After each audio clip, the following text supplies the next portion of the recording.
All right. Good to go on Facebook, I do believe.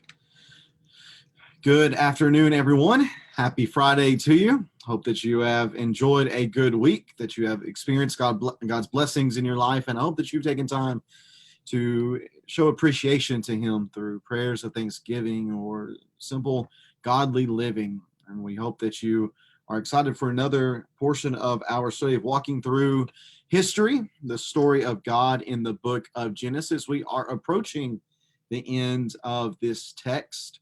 More than likely, next week we'll be able to finish up in our two studies next week here in Genesis, and then we're going to just continue moving through the narrative that we find here in the Old Testament and move into the book that we call Exodus, that records God's people coming out of the land that they are about to enter. In fact, what we're going to read here in the last few chapters of Genesis, and what we're going to see, in fact, in our study today, is Joseph explaining exactly what God is doing with this family and what he is hoping to accomplish in bringing them down into the land of Egypt. My good friend Alan Seidenstring is with us as always. Now, whenever he pops up on the screen, you can't see him yet.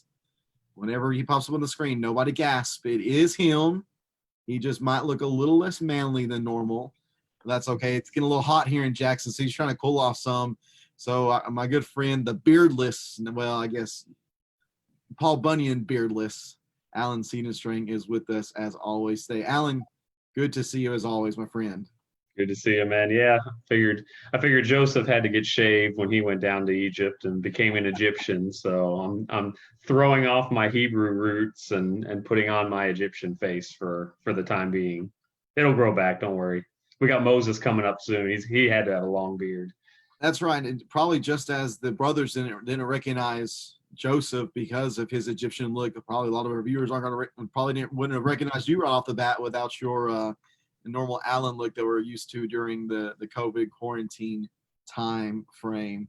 But it's good to see Alan, and thank you to those who are watching with us. I see that we do have a number on Facebook. We appreciate you joining in. And as always, if you have any questions or comments, please know that you are more than welcome to drop those in the comment section. I do have the Facebook stream before me, so any comments or questions that you might have you want to include in there in the comment section, please feel free to do so. Know that I will be able to see those and we can address those as we have the opportunity. Thank you for being here, though, and just to bring us up to speed, we are in Genesis 44, and we are about to read about Joseph's final test towards his brothers, the brothers who were the ones that put him here basically in Egypt, at least from our perspective at this point. They're the ones that arranged for Joseph to be sold into the hands of the Midianites. The Midianites went down into Egypt and sold him to Potiphar's household, and then Potiphar had him committed to prison, and from there he just continues to, once he is able to come out of prison, he continues to move up the food chain in Egypt, and we find him at this point having had his brothers come down into Egypt because of the famine that has taken over all the land. They need some food. Egypt is the place to be, and that is where they come down to, and they interact with Joseph, and Joseph does what he has done over the past few chapters. After these initial tests concerning the younger brother and such, we have them now having come down back to Egypt with Benjamin, which is Joseph's full-blooded brother, and they have eaten a meal in his house. Joseph has shown in their mind, some sort of supernatural ability to know ages because he's arranged them in such a way that they are from oldest to youngest, and Benjamin is given an exorbitant amount of the portions than they have. And now, as they are preparing to leave in chapter 44, we're going to see this final test that Joseph presents before them. Let me get my Bible program to Genesis 44, and we will read along here with the text together and make comments as we do regularly on this show. Genesis 44, beginning in verse 1, is going to be our text. Genesis 44 and verse 1. Joseph, Genesis 44 and verse 1, the Christian Standard Bible says that Joseph commanded his stewards Fill the men's bags as much as they can carry, and put each one silver at the top of his bag, and put my cup, the silver one, at the top of the youngest one's bag, along with the silver for his grain. So he did as Joseph told them. At morning light, the men were sent off with their donkeys. They had not gone very far from the city when Joseph said to his steward, "Get up, pursue the men, and when you overtake them, say to them, 'Why have you repaid evil for good? Isn't this the cup that my master drinks from and uses for divination? What you have done is wrong.' And when he overtook them, he said these words to them, and they said to him, 'Why does my Lord say these things? Your servant could not possibly do such a thing. Your servants could not possibly do such a thing. We even brought back to you from the land of Canaan the silver we found at the top of our bags. How could we steal silver or gold from your master's house? If it is found with one of us, your servants, he must die, and the rest of us will become my Lord's slaves.' The steward replied, 'What you have said is right, but only the one who is found to have it will be my slave, and the rest of you will be blameless.' So each one quickly lowered his sack to the ground and opened it. The steward searched, and beginning with the oldest and ending with the youngest, the cup was found in Benjamin's bag.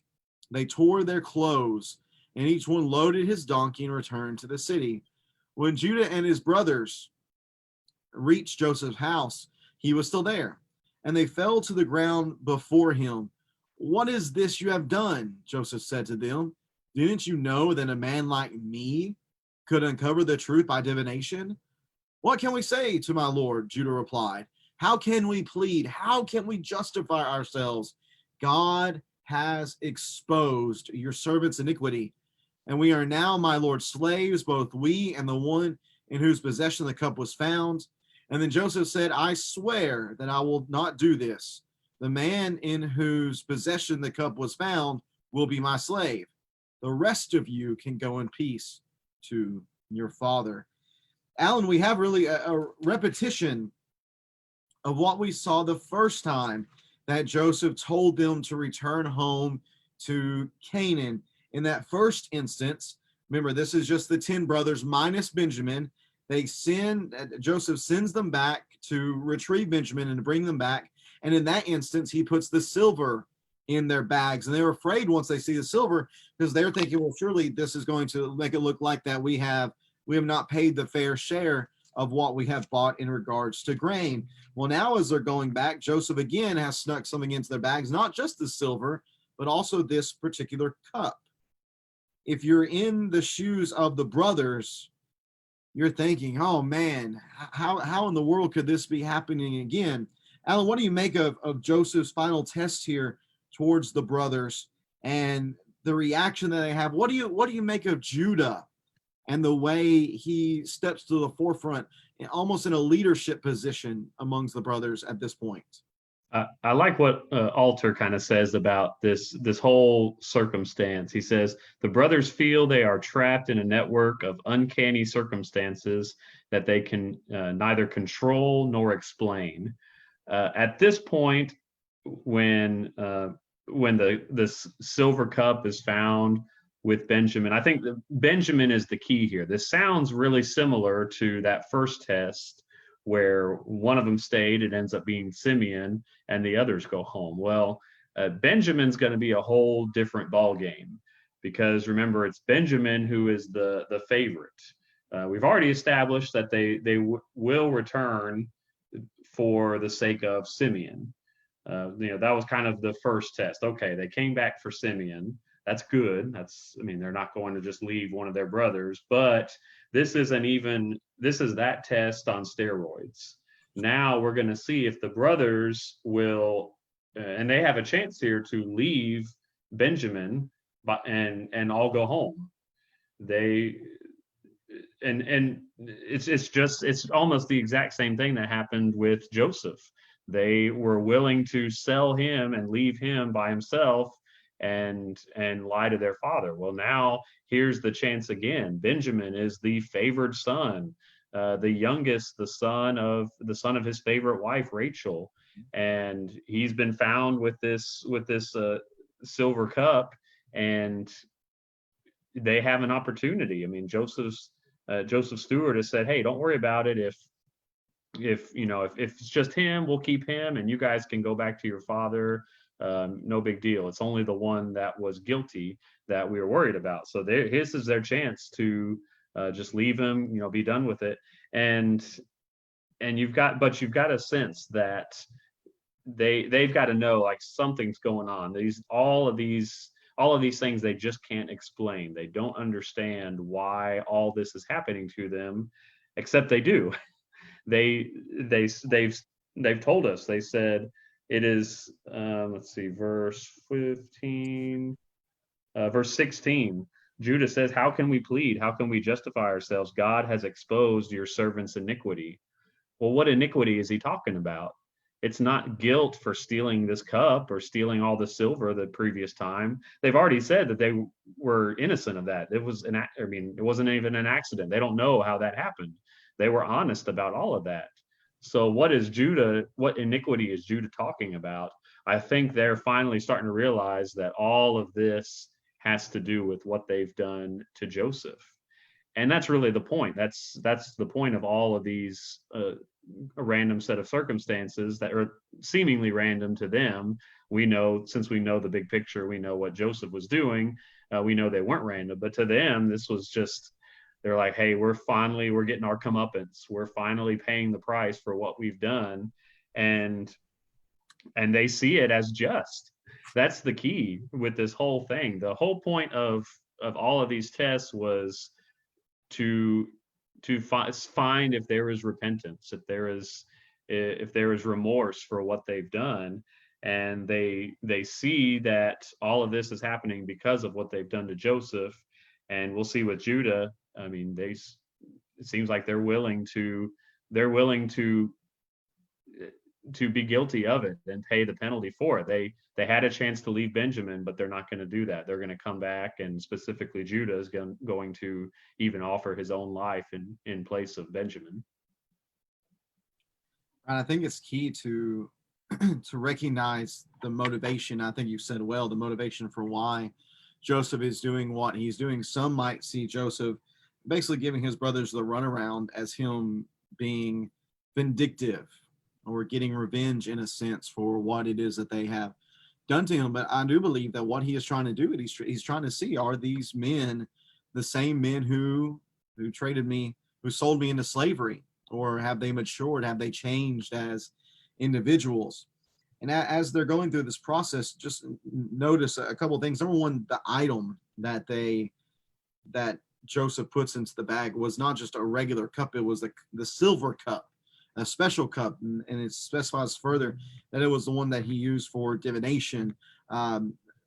Divination being fortune telling, kind of a mystical, magical ability to either see things beyond one's sight or to see the future, to interpret meanings of particular things. That's the type of thing we're talking about here. And Joseph's actually used that to his advantage a couple of times. Again, the first time I would say would be the moment whenever he put them in order from oldest to youngest. They took that as thinking, I believe that took that as assuming, just his ability to have supernatural foresight, supernatural knowledge. And then as this is brought to his attention, he even says in verse 15, "Didn't you know that a man like me could uncover the truth by divination?" So the subject here is this, or the object here is this object of power, it seems. Want to notice that it's Benjamin that it's found in. I wonder what's going through the minds of the brothers at this point. Because remember, as you mentioned, Joseph was the favorite son of the favorite wife.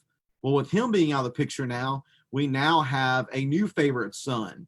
And we can tell that by the way that Jacob responded to the thought of him being taken down to Egypt. No, you can't do that. If something happens to him, my gray hairs will go down to Sheol.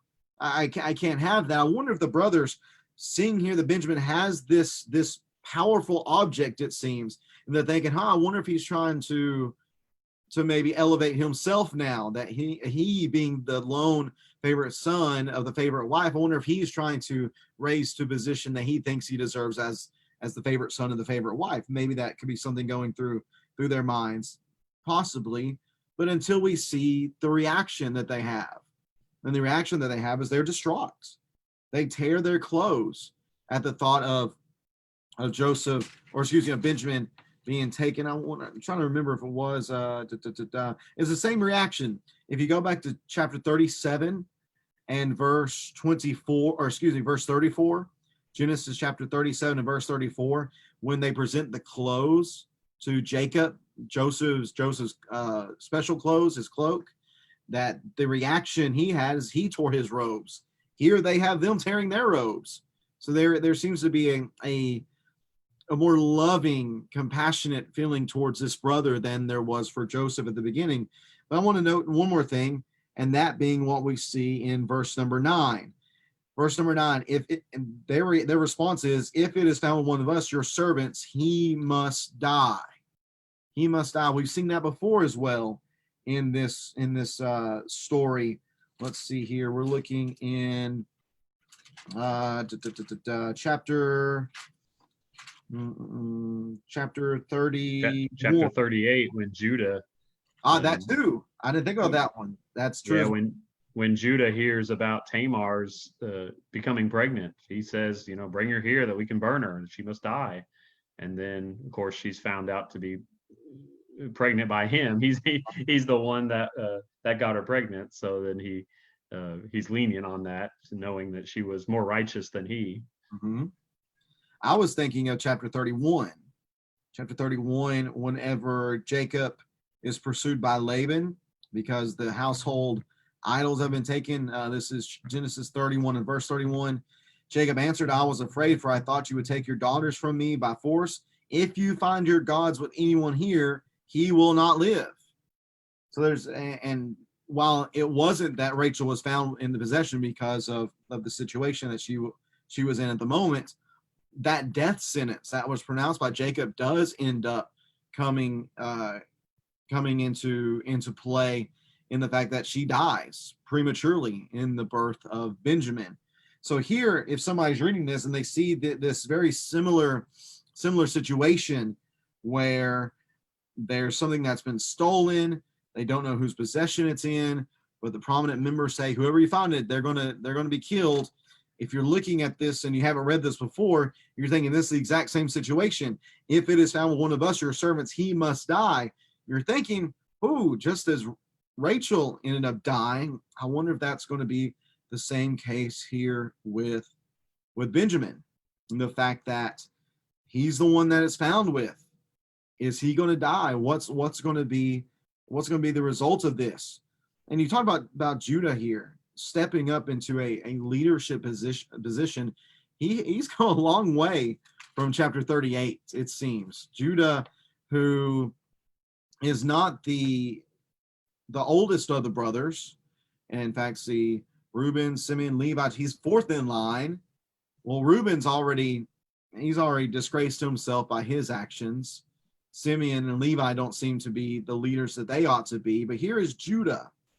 Here is Judah stepping up here and taking this position and pleading on behalf of Benjamin. You can't let him die. Our father will, you can't punish him. Our father won't make it. We'll be your slaves. We'll do it. But Joseph says, no, that's not what we're going to do. The man in whose possession the cup was found, he will be my slave. The rest of you are going to go. But Judah isn't content with that.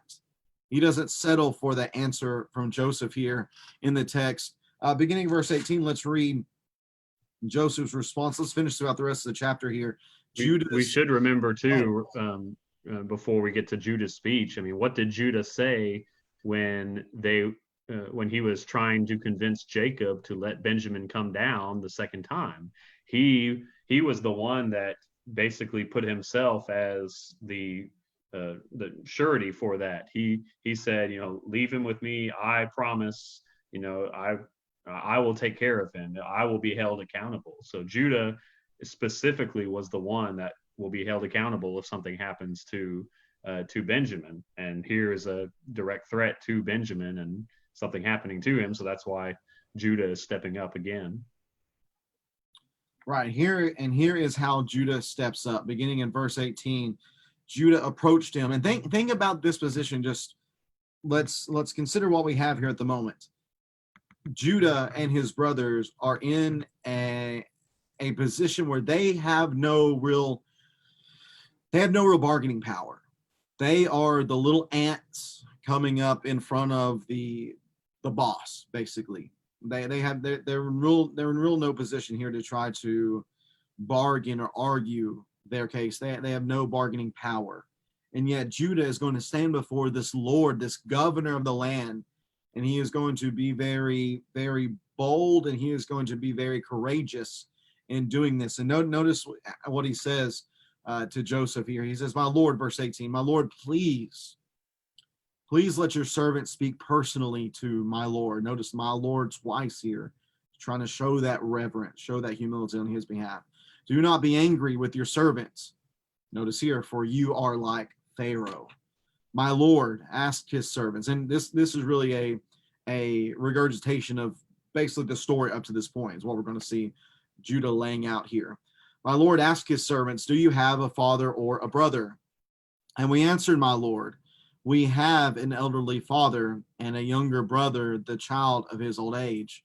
The boy's brother is dead. He is the only one of his mother's sons left, and his father loves him. Then you said to your servants, bring him to me so that I can see him. But we said to my Lord, the boy cannot leave his father. If he were to leave, his father would die. Then you said to your servants, if your younger brother does not come down with you, you will not see me again. This is what happened when we went back to your servant, my father. We reported to him the words of my Lord. But our father said, go again and buy us a little food. We told him, we cannot go down unless our younger brother goes with us. And if our younger brother isn't with us, we cannot see the man. Your servants, my father, said to us, you know that my wife bore me 2 sons. One is gone from me. I said he must have been torn to pieces, and I have never seen him again. If you also take this one from me, and anything happens to him, you will bring my gray hairs down to Sheol in sorrow.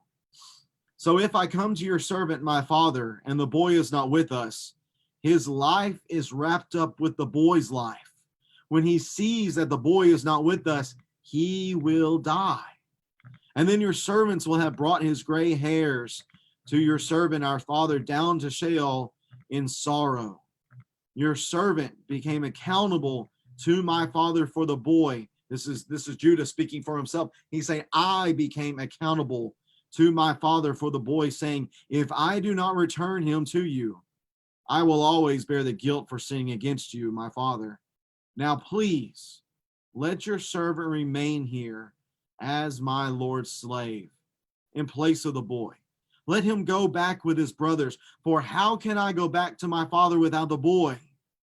I could not bear to see the grief that would overwhelm my father. Alan, it probably is not very difficult for us to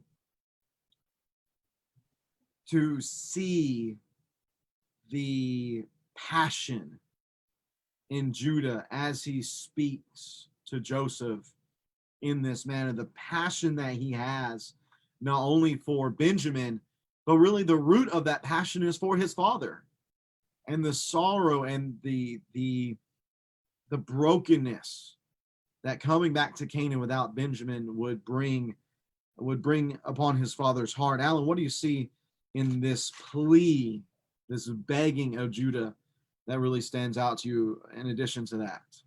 As I read this, I want to hold up the chapter where Joseph is sold into slavery. I want to hold these two sections up side by side and compare these two. Because if you remember, Judah was the leading brother even back then in coming up with the scheme to sell him for silver, to sell Joseph. And just think what happens. They sell him. They bring back his coat of many colors. and they've, covered it with blood, and they bring it to their father. And what happens? He tears his clothes, and he's sorrowful, and he says, I cannot be comforted. I will, go down to Sheol. He says the same types of things back then. And what are Judah and the brothers doing? They're just watching, because they know the truth of what happened. They know that, that Joseph was sold. They know that they were guilty for that. Yet they are silent in this. They don't care that their father is sad. They don't care. They hated Joseph. They couldn't speak peaceably to him. They didn't care about Joseph at all. Well, now this exact same thing is happening again, except how it should have happened in the first place. We have Benjamin, the son, the favored son of Rachel, and Judah, throughout his speech, he is acknowledging all of those things. He's reminding the reader, we're reminded of all the things that they hated Joseph for. They hated that he was the father's favorite. Well, Judah says, he's let's see, in verse 20, the younger brother, the child of his old age, the boy's brother is dead. He is the only one of his mother's sons left, and his father loves him. So he knows that Benjamin is the favorite, just like they knew Joseph was the favorite back in chapter 39. And so their knowledge is the same, but it's the result that changes here. He knows that Jacob is going to be sorrowful even to death if something happens to Benjamin, just like they knew that about Joseph, except before they allowed Joseph to be sold. And it's here that Judah is trying to prevent that. Yeah, you can see the passion. He finally has the love for his father and his well-being that he should have in the first place. And what's so amazing about this is that the only thing that's changed is the attitude of Judah and the attitude of the brothers. The circumstances haven't changed. Jacob still plays favorites. It's not like he's all of a sudden he loves Judah anymore. I mean, he clearly, would rather Simeon be left down there than let Benjamin go. So it's not that Jacob has changed. It's just that the brothers have changed, and the brothers have accepted the situation as it is. Like, there's going to be a favorite brother, the youngest one, that Jacob loves. And what does Judah say at the end of the chapter, verse 34? How can I go back to my father? I could not bear to see the grief that would overwhelm my father. So he's come to actually care for his father's well-being, and not want to see him sad. And I think he cares for Benjamin as well. He's offering his own life in the place of Benjamin. And it should be noted earlier, it doesn't say that they knew Benjamin was innocent. For all they knew, Benjamin could have been guilty. I don't know. I'm sure he said, "Hey, it wasn't me," but do they believe him or not? It would definitely make it easier for them to leave him if they said, "Hey, he stole that thing. I mean, he's guilty. He should pay the price." So they might even think that Benjamin is guilty of what he's accused of. But that's what's interesting here. That doesn't matter. It just matters that they promised to bring Benjamin back. He is their brother, so they're interceding. Judah's interceding for him, and he doesn't want to see his father die because of the loss of yet another son. So some great. It really is the exact same story as chapter 39, but a much more beautiful results, at least in the terms of the heart of Judah and the heart of his brothers. Yes, in chapter 37, verse 26, Judah just seems very callous. He seems cold and heartless in this situation. Judah said to his brothers, "What do we gain if we kill our brother and cover up his blood?" It isn't that, "Hey, we shouldn't do this because this is wrong." That's not his mindset at this point. His mindset in this moment is, what do we get from that? We don't gain in that way at all. Come on, then, he says, let's sell him to the Ishmaelites. and not lay a hand on him, for he is our brother, our own flesh, and his brothers agreed. So while there might be some sense of moral responsibility towards Joseph, he's still thinking we don't get anything if we kill him. Let's sell him. Let's at least get some silver out of him, which there's silver being in play here as well. That's what they end up getting 20 pieces of silver from the Ishmaelites. And what is at the heart of this issue here? It's silver. So just another tie in here. I also want to note that in chapter 38, the whole story with Judah and Tamar, Judah is set up here as simply being a very selfish man, a very self-centered, selfish man who does not care for who doesn't really care for the well-being of others, except those who are going to do something for him. Think about it. Whenever it comes to his sons, his first son, let's see, was killed, and then Onan was also killed for their wickedness, that they were just wicked men. And who does Judah care about? He doesn't care for Tamar, and the shame is going to be brought upon her because she isn't given the son that is owed her, his third son, Shelah, who was owed her. He didn't care about Tamar and her dishonor. He just wanted to preserve his own line. Again, self-centered. And the whole thing with Tamar is just what we see up until this point, the picture that's painted for us of Judah is he's not a good man.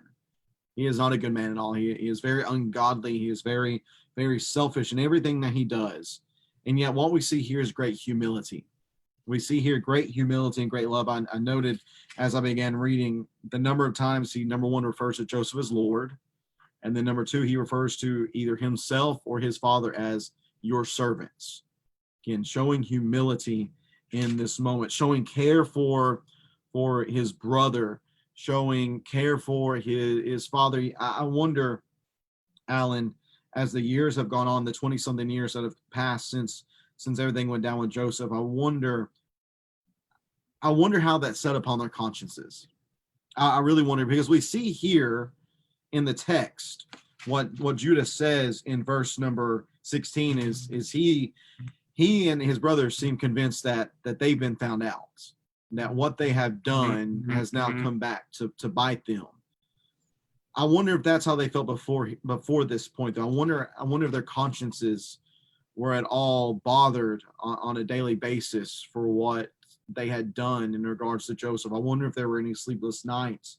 I wonder if there were any haunting nightmares. I couldn't tell you, but I can tell you at this point, this weighed on them. That this whole situation where they could have brought sorrow upon sorrow on their father, Judah says no. And I want to highlight how he tries to stop that from happening. Now, please, verse 33. Let your servant remain here as my Lord's slave in place of the boy. Let him go back with his brothers. It isn't just that he is begging for the life of Benjamin, at least his freedom, but he's willing to give up his own for them. And that, to me, is a Christ type of figure here within the Old Testament. We often look to Joseph as the Christ type, and some similarities between Jesus and himself. But here I see that with Judah, that Judah was willing to give himself in place of someone else, so that they did not have to suffer in this particular situation. Alan, have anything else on chapter 44 you'd like to bring out? Yeah, that's the main point here, and I think that's why Judah is prevalent in these chapters even more so than his brothers, and in parallel with Joseph. Joseph is used as a savior in a sense of his people, but in a different way. But Judah here is, like you said, I mean, the first one that we've read, the first time someone is offering their life in exchange for another. And I mean, we know from First John, that is love right there. if there is if there's any definition of what love is, it's to offer your life for another.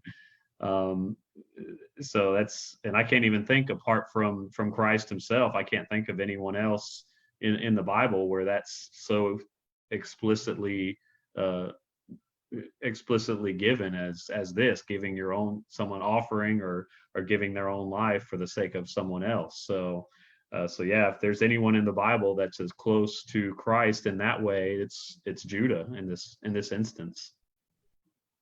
Right. And as much as his response here and the very obvious maturation in his character is shown to us, and as much as that might impact us, we see here in the text that has an even greater impact on Joseph as he is sitting here and hearing this passionate plea from his brother Judah towards his brother Benjamin. The text tells us in chapter 45 and verse 1 that Joseph could no longer keep his composure. We've seen this already. We've already seen a number of times that Joseph cries and becomes very emotional in these interactions with his brother. Let's see here. We see actually, I'm not even gonna look for it, so I won't be able to find it. But we see a number of times where he becomes emotional. He has to separate himself from the situation so that he's not seen as being overcome with emotion. But at this point, there's no hiding it. The text says very clearly, Joseph could no longer keep his composure in front of all his attendants, so he called out, "Send everyone away from me." And no one was with him when he revealed his identity to his brothers, but he wept so loudly that the Egyptians heard it, and also Pharaoh's household heard it. Joseph said to his brothers, "I am Joseph. Is my father still living?" But notice the response of the brothers. They could not answer him because they were terrified in his presence. Then Joseph said to his brothers, "Please come near me." And they came near. "I am Joseph, your brother," he said, "the one you sold into Egypt. And now don't be grieved." And I think this section right here, beginning in verse 5, is so key to the narrative. This is really the climax of it all, because we've been moving since chapter 37. We've been moving to this position. Does Joseph, is he ever avenged? Is justice ever found on his behalf? And here is his mindset. This is the way he sees this whole situation. He says, "Now don't be grieved or angry with yourselves for selling me here, because God sent me ahead of you to preserve life. For the famine has been in the land these 2 years, and there will be 5 more years without plowing or harvesting. God sent me ahead of you to establish a remnant within the land and to keep you alive by a great deliverance. Therefore, it was not you who sent me here, but God. For he has made me a father to Pharaoh, lord of his entire household, and ruler over all of Egypt. Return quickly to my father and say to him, 'This is what your son Joseph says. God has made me lord of all Egypt.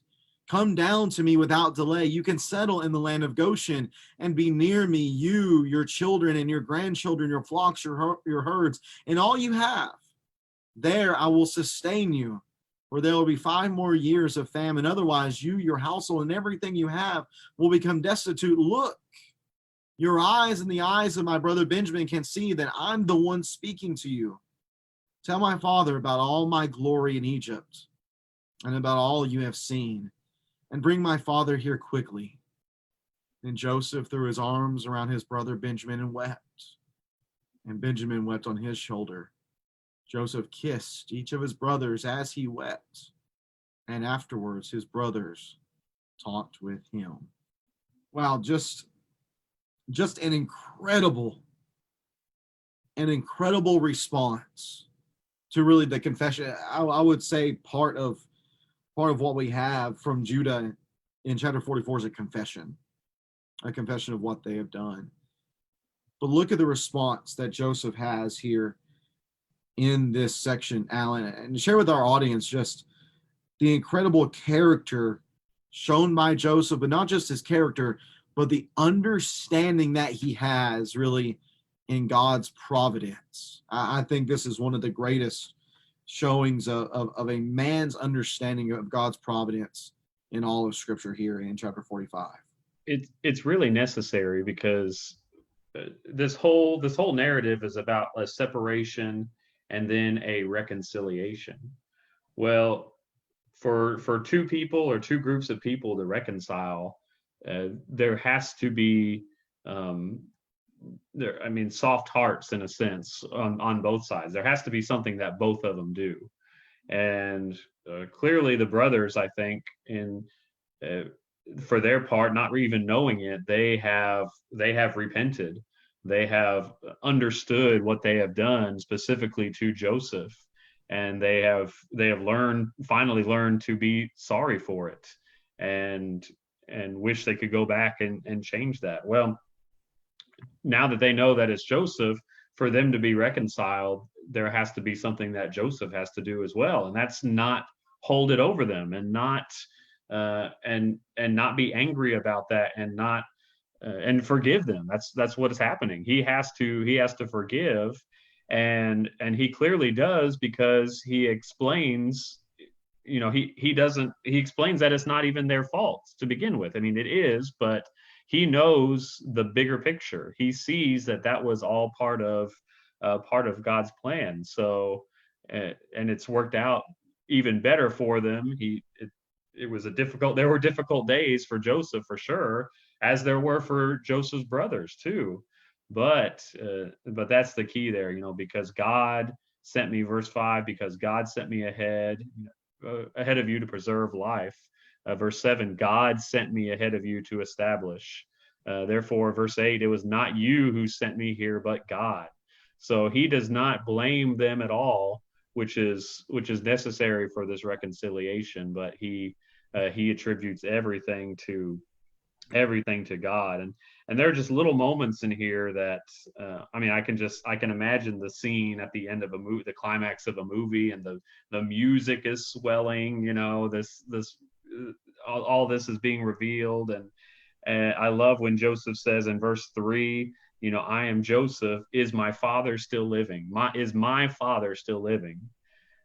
He knew that Jacob was still alive, but before, it's just your father, or the old man, the old man you spoke of. He can't say my father until this point, but he finally gets a chance to say that, and he explains, very thoroughly exactly how God had done all this to them. And I love at the very end, he throws his arms around Benjamin and they weep.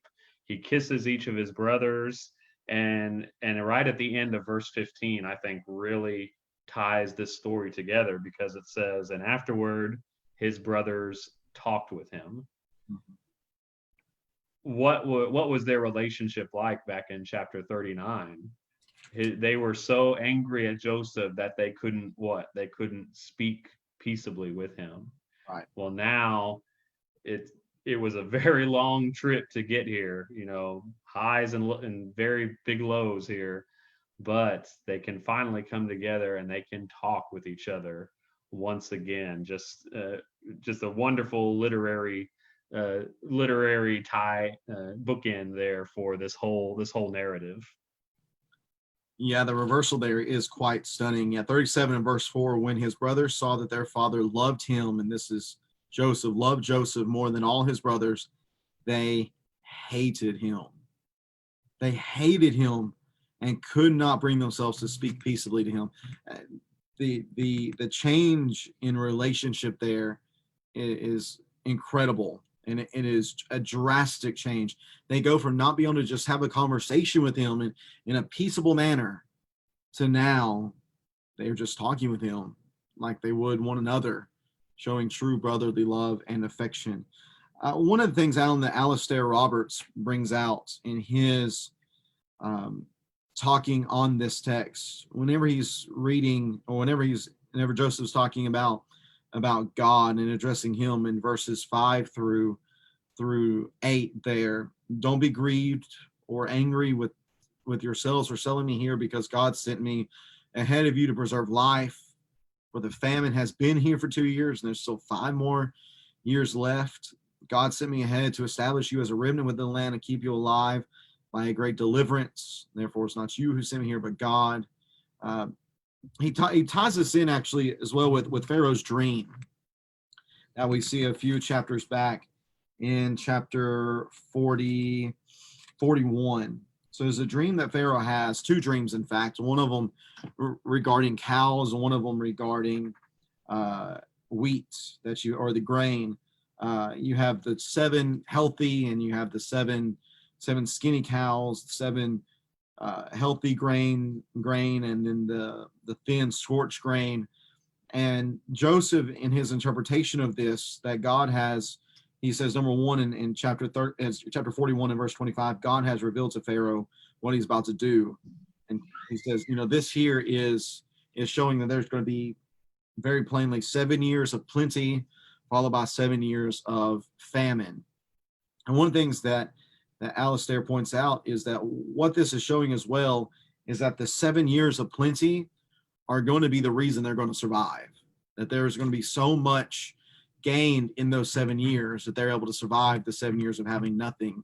That even though this famine has in a sense gobbled up the abundance, the famine still isn't going to kill. People are going to be able to survive because of the abundance. He actually ties that in a little bit here in what's going on with Joseph and Benjamin, and then the other brothers. He equates here the brothers Benjamin and Joseph being the healthy cows, and the other brothers being the thin, sickly cows. And though the thin and sickly cows have, in a sense, gobbled up and overcome the good cows, it's the good cows that are going to help the rest of them survive. And that's really, and that in a sense is what happens here. That though they have devoured Joseph, and though in their minds Joseph's dead, they've killed him more than likely, who is it that ends up bringing about this sustaining of life? Well, it's Joseph.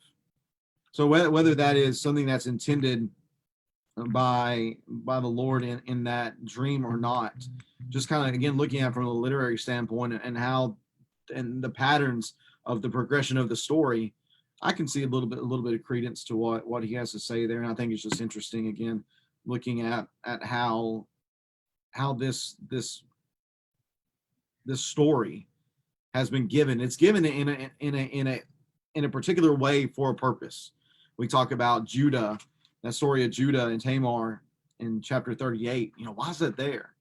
Why begin the narrative of Joseph going down to Egypt in 37 and then have chapter 38 before 39 picks up with Joseph again? Well, it's setting up Judah's story, and it introduces him as being this callous leader in 37 and 26, and that callous leader, that mentality is developed further in chapter 38. In fact, actually, there's a fall there in 38 with Judah, that he comes down from this position of leadership, and he's just in a bad spot. And yet that sets up this resurgence of Judah, as we're seeing here within this story. Those things are there for a purpose. They are structured that way for a reason. And though it might not be evident on the surface, if we just take a step back and try to look at the story as a whole and kind of see the progression of it, I think those things might become a little more evident as we go throughout the story. Another key verse, I think, is verse 7 there, if you want to scroll back up. But yeah, verse 7, God sent me ahead of you to establish you as a remnant within the land and to keep you alive by a great deliverance. That's the first time I believe we see that word in the Bible, but it's definitely not going to be the last. And I find it interesting, typically later on, we talk about a remnant. We're talking about just a group of the Israelites, like in the days of Elisha. He saved 5,000 men that did not bow the knee to Baal. That was a remnant that he kept alive or kept safe.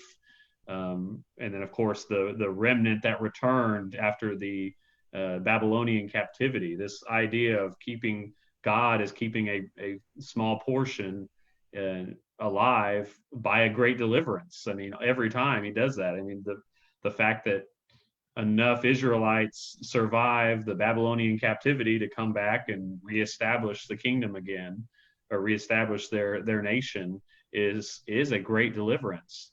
Same with Elisha, same with every other time that God establishes a remnant.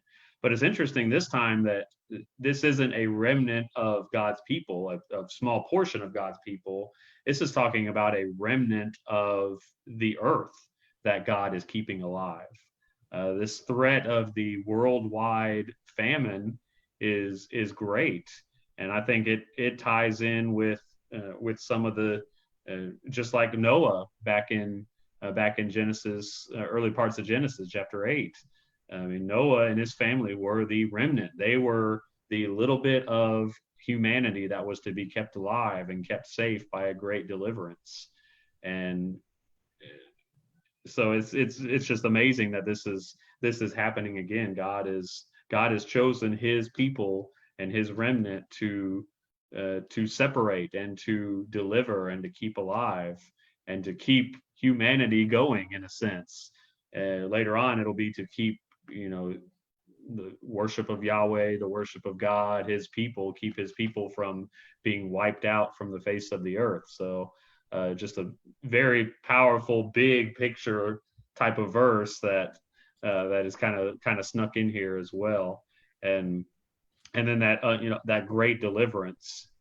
We're going to see another great deliverance here in the next book, probably the biggest one of the entire Old Testament and the entire Bible up until Christ, with the Exodus. But this is just establishing that theme. God is going to watch out for his people, even just a group, a remnant, and make sure that they come out on the other side.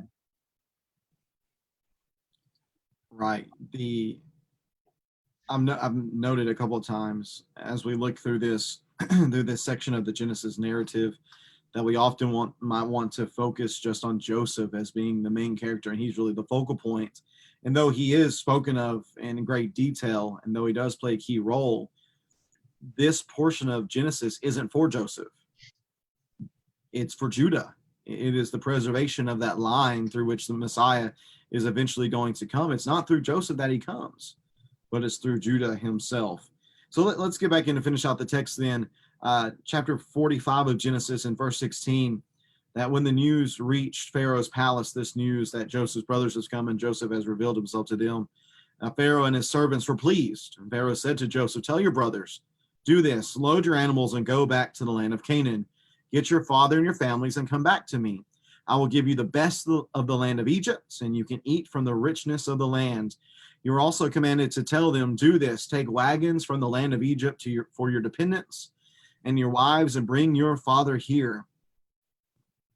Do not be concerned with your belongings, for the best of all the land of Egypt is yours." And the sons of Israel did this. Joseph gave them wagons as Pharaoh had commanded, and he gave them provisions for the journey.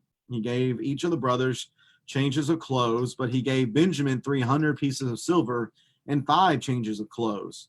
He sent his father the following: 10 donkeys carrying the best products of Egypt, and 10 female donkeys carrying grain, food, provisions for his father on the journey.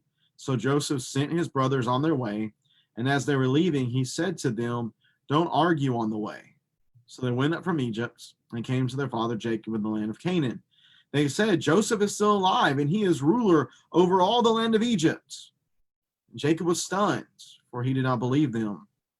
But when they told Jacob all that Joseph had said to them, and when he saw the wagons that Joseph had sent to transport him, the spirit of their father Jacob revived. Then Israel said, "Enough. My son Joseph is still alive. I will go to see him before I die." Alan, in this final section, there's a few things to highlight. Number one, Pharaoh's kindness to Joseph and his family. Number two, maybe the end of verse 24, whenever he tells them not to argue on the way. And then lastly, the reaction of Jacob to this news that Joseph is still alive. Alan, what do you have to share with us about this finishing portion of this text and what really stands out to you? Yeah, I do like verse 24. He just reminds them, don't quarrel or don't argue on the way. I mean, what could they be arguing about? Well, think about it. What are they going to have to tell Jacob when what are they going to tell Jacob when he gets back? Oh, by the way, remember 20 years ago when we said Joseph was dead? Actually, we had kind of threw him in the pit. And I mean, they're going to have to tell him the truth at this point, and that's not going to be easy. But and I think, I mean, even Jacob, it says, didn't really believe them. He was it took him a second to really process all of that, which, you know, he thought Joseph was dead, so that makes sense. But his spirit revives in him, and I love the switch over from calling him Jacob to calling him Israel right then. You know, Jacob is this old frail man, but then Israel is revived again. There's if you think about it, Jacob is kind of his personal name, and Israel is more of a family national name. So to switch over to that is kind of looking at the bigger picture. You know, Jacob's family was dying. It was, you know, Joseph was gone, a threat to Benjamin, Simeon's missing, the brothers, Judah was leaving back in 38. All of his kids were dying. I mean, there was a threat to the family. Could this continue? Would they just be scattered? Would they be divided? But now Israel, the whole family is revived again. And now verse 28, you know, my son Joseph is alive. I will go down to see him before I die. He was about to go down to Sheol in sorrow. Now he can go down to Egypt in rejoicing to see his son who is alive, who was lost and is now found. Yeah, seeing that portion, don't argue on the way. I have some notes that says it's really, it's an uncertain term, not really sure what exactly it means. It could mean don't fear. It could mean don't take undue risk. But I think, you know, don't argue on the way probably makes sense.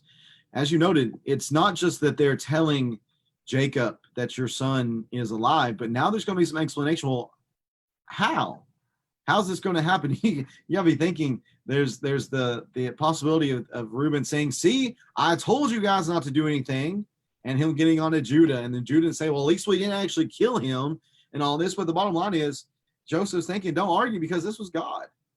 This was God's doing. He did this for the preservation of our family. You talk about the name Israel. It's really covenant name, Alan. It's a name to represent the covenant that God has made with him and his family. And that all of this happened so that the covenant could be continued and the covenant could be honored. And that this covenant that began with Abraham, that all the nations of the world would be blessed. You'd have this great land, a great nation, this great land. None of those have been fulfilled up to this point. But it was by them going down into Egypt, by Pharaoh's kindness being seen here in this text, this kindness that is really remarkable for a foreign family. Not just the fact that he's inviting them to come down, but the fact that he's saying take wagons and bring back all your family. Don't worry about your possessions, because I'm going to give them here. Earlier, Joseph had talked about sitting in the Goshen, but here Pharaoh says, I'm just going to give you the best. Give you the best of what we have here. And why would Pharaoh have this sort of kindness towards this family? Well, it's because of Joseph. And what Joseph has done, that God has used this position that Joseph was put in here in Egypt he used Joseph in this place to bring about this result. And we can go, if we began back in chapter 39 and just begin tracing God's hand in all this. How many times in my Bible, in the narrative of Genesis, I underline anything pertaining to God in yellow. And beginning at verse 39, there is a lot of yellow in sections, because God is highlighted in sections as being behind everything that is going on here in this text. And it was the Lord. The Lord is the one who has brought all this into place. If we begin with chapter 39, finish here in chapter 45, just tracing God, we see God at work and his providence truly being at play, and the recognition that Joseph has of such. And of course, this is not the last time that Joseph is going to mention God he's going to be brought up again in later on in chapter 50. We'll talk about that again, where Joseph, for the last time, is going to affirm God's graciousness upon them throughout this entire story of bringing their family down to Egypt. And that's where we'll pick up, Alan, on Tuesday. Is now Israel has said, enough. My son Joseph is still alive. I will go see him before I die. He's saying, let's get packed up. Let's get a move on. We've got places to be. And we'll read about that beginning on Tuesday as we look at Jacob and his family making that return journey to Egypt. I guess this should be the last time that Israel's family makes a trip to Egypt. For next time, whenever it comes to the family of Jacob, once we see them in Exodus, they're going to be a great nation. And it's not going to be them coming down to Egypt, but it's them coming down to Egypt here and kind of in an incubator. I think it makes me think of an incubation period almost, where here they're in kind of this protected place in a sense, though they're not really treated like a protected species, you'd say. But here they're able to grow and to thrive. And once we get to Exodus, they're going to be leaving Egypt and making that next journey. Alan, do you have anything else you want to add before we conclude our study for today? Really appreciate your great insight as always. Yeah, I've enjoyed it. This is one of my favorite scenes. I'm a big movie buff, so I like to think about how this would look like on the big screen or something. And this reconciliation scene just kind of almost gives me tears sometimes, thinking about how that could be played up and dramatized. It's just, I mean, it's the story's written there for you. It's just, you don't even have to change anything about it. It's ready to go. Mm-hmm. Yeah, I'm excited to finish up this text together with those who've been studying along with us and bring it to its conclusion next week before we make the jump into Exodus. Thank you all so much for being here with us this afternoon. David asked a good question. He says, how many times was Egypt used to help Israel become a nation? Well, we see that a number of times, I guess, beginning back with Abraham, the trips that he made down to Egypt, and there's a lot of interaction between this particular family and Egypt, and they're definitely going to play a key role in them growing into the great nation that they're going to be here in just a little while within this story.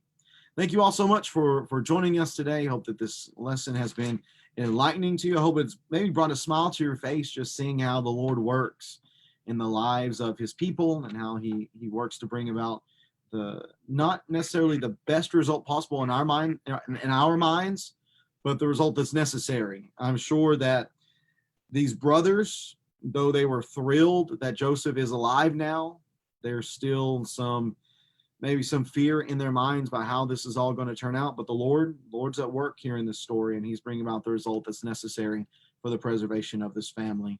Thank you for joining us. Hope you have a great rest of this Friday. Hope you have a great weekend. And if you are here in the Jackson area looking for a place to worship on Sunday, we invite you to join us here at 384 Pleasant Plains Road, as we will be worshiping God together at 10 a.m. for an hour of the worship assembly. I'll be preaching on biblical masculinity, how the Bible portrays God's expectations for men, how we are to behave, and we're going to set that up by looking at some caricatures of masculinity, some false descriptions of masculinity that the world puts in front of us, or some of the ways that the world wants to be negative towards masculinity. Our worldview really plays a big role in how we perceive different issues. I think the issue of masculinity is certainly one of those issues that comes into play whenever it comes to worldview. So we'll talk about that on Sunday morning. We'd love for you to join us for that lesson if you can. Thank you all so much for being here. God bless you all. For all my fellow fathers, Alan as well, happy Father's Day on Sunday.